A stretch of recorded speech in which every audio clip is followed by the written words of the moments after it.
Je vous propose donc une petite synthèse des chapitres 3 et 4 du livre de Néhémie, la suite de l'histoire de Néhémie.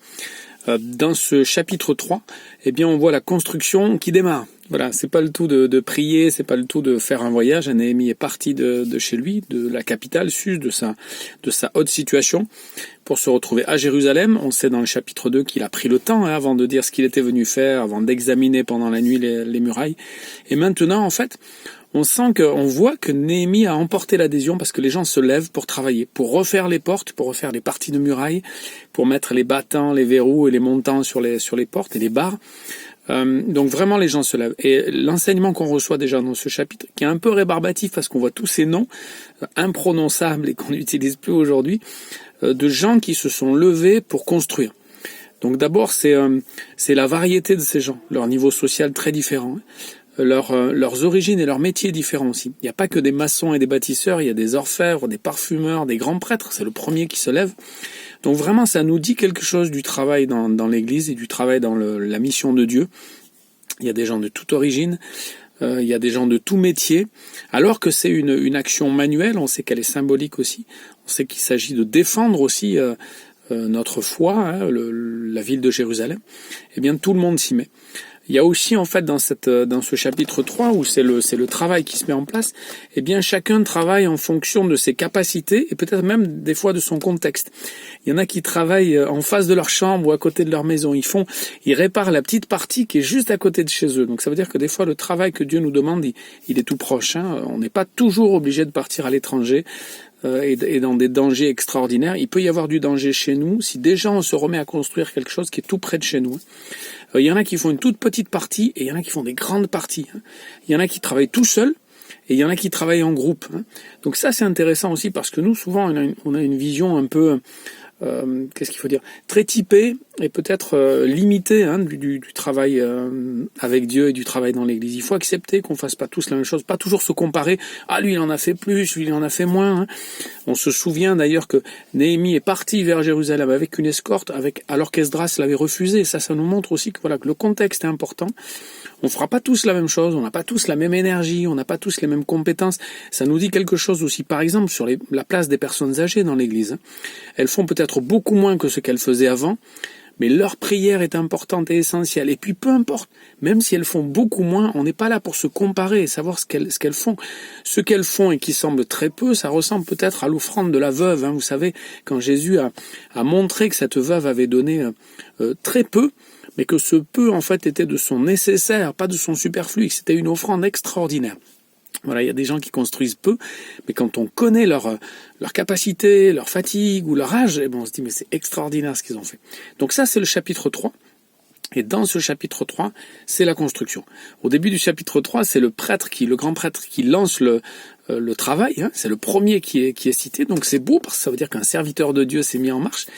Mais on voit qu'il met pas non plus les verrous, la barre et de quoi fermer la porte. On se dit, tiens, il y a peut-être quelque chose d'embêtant.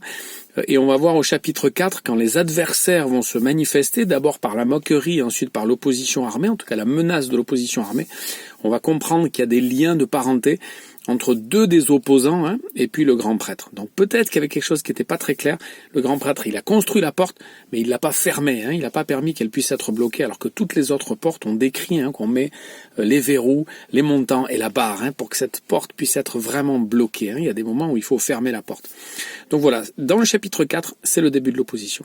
Et on comprend, c'est tout simple, que dans toute mission avec Dieu, il y aura de l'opposition. C'est d'abord et souvent de la moquerie. La moquerie, ça fait mal, le sarcasme, le fait de dire mais vous y arriverez jamais. Dans les psaumes, on lit des paroles comme ça. Mais où est votre Dieu? Qu'est-ce qu'il fait en ce moment? Dans l'épître de Pierre aussi. Est-ce que Dieu vous a oublié? Pourquoi est-ce qu'il tarde tant à revenir? Jésus a dit je reviens bientôt. Donc la moquerie, c'est une arme terrible.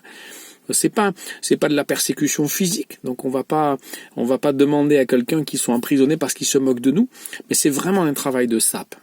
Et on peut se mettre à douter, on peut être fatigué de la moquerie et on peut être touché aussi par les attaques. Qu'est-ce qui fait que vous y arriverez jamais? Il y a un renard qui va passer, qui va renverser la muraille, vous y arriverez jamais. Et puis cette colère qui a amené la moquerie et l'insulte et le sarcasme, elle va amener en fait la violence armée. En tout cas, voilà, nous allons vous attaquer, nous allons vous détruire, nous allons détruire ces murailles. Et la réaction de Néhémie, à la moquerie et à l'attaque, à l'annonce de l'attaque armée, elle est étonnante parce qu'elle est violente. Néhémie va prier pour que les ennemis soient détruits, pour que Dieu détruise les ennemis. Ça semble si loin de l'exhortation de Jésus à aimer ses ennemis, à bénir ceux qui nous maudissent et à prier pour ceux qui nous persécutent. Et pourtant, il faut bien réfléchir, s'arrêter un petit instant sur la question du pardon, sur la question de la vengeance. Voilà, ce que fait Néhémie, c'est qu'il laisse à Dieu, il adresse à Dieu son désir de vengeance et de justice. Tu vois ce que font ces hommes, la moquerie, ce qu'ils envisagent de faire aussi. Je te demande de les punir. Et franchement, il n'y a pas beaucoup de chemin à faire pour comparer cette situation à d'autres situations, comme aujourd'hui. Et on a envie de prier Dieu pour qu'il agisse, pour qu'il se venge. On ne va pas nous-mêmes partir en Russie pour aller assassiner un dictateur. On ne va pas partir au Yémen pour essayer de détruire ceux qui provoquent la guerre. Mais on peut prier en fait pour que Dieu détruise les méchants. Après, il le fera ou il le fera pas. Prier pour ceux qui nous persécutent, c'est pas toujours prier en fait pour qu'il leur arrive de belles choses dans leur vie. Évidemment qu'on prie pour qu'ils se tournent vers Dieu. Mais si la volonté de Dieu c'est de les reprendre, de les stopper, temporairement ou définitivement, ben voilà, on laisse ça à Dieu. Mais on a dans notre cœur de la colère, un désir de justice, une soif de vengeance. Des fois, on le laisse à Dieu. C'est ce que fait Néhémie, je pense. Et plus tard, dans le livre de Néhémie, on va voir évidemment que Néhémie sait que Dieu est un Dieu qui pardonne et il ne chasse pas le pardon de sa vie, la possibilité du pardon, mais il exprime aussi ce qui est dans son cœur. Voilà. Et la force de Néhémie, c'est de s'organiser aussi, encore de façon très concrète. Néhémie, c'est vraiment un homme de prière et d'action.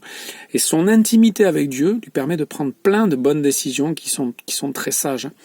Et il va dire devant ceux qui s'inquiètent de l'attaque imminente des ennemis, ne craignez pas, souvenez-vous et combattez. Soyez prêts à combattre. Non, ne craignez pas, c'est-à-dire calmez-vous. Dieu est un Dieu puissant. Vous n'allez pas craindre d'ailleurs parce que vous allez vous souvenir de ce que Dieu a fait, de ce qu'il est, de ce qu'il est capable de faire, et vous allez être prêts à combattre. C'est-à-dire, voilà, il faut accepter aussi qu'il y a un moment où le combat est là. Et Néhémie va demander donc à ces gens de repartir au travail, on aurait pu dire bon, on stoppe les travaux pendant un temps, pendant que ça se calme, et puis on va reprendre. La conviction de Néhémie, c'est pas ça. Il faut y aller. On va faire des petits groupes. Il y a des groupes qui sont armés, il y en a certains même qui vont continuer à rebâtir avec une truelle dans la main, l'épée dans l'autre, en tout cas l'épée au fourreau. On va poster des gens avec des trompettes pour avertir si jamais quelqu'un arrive.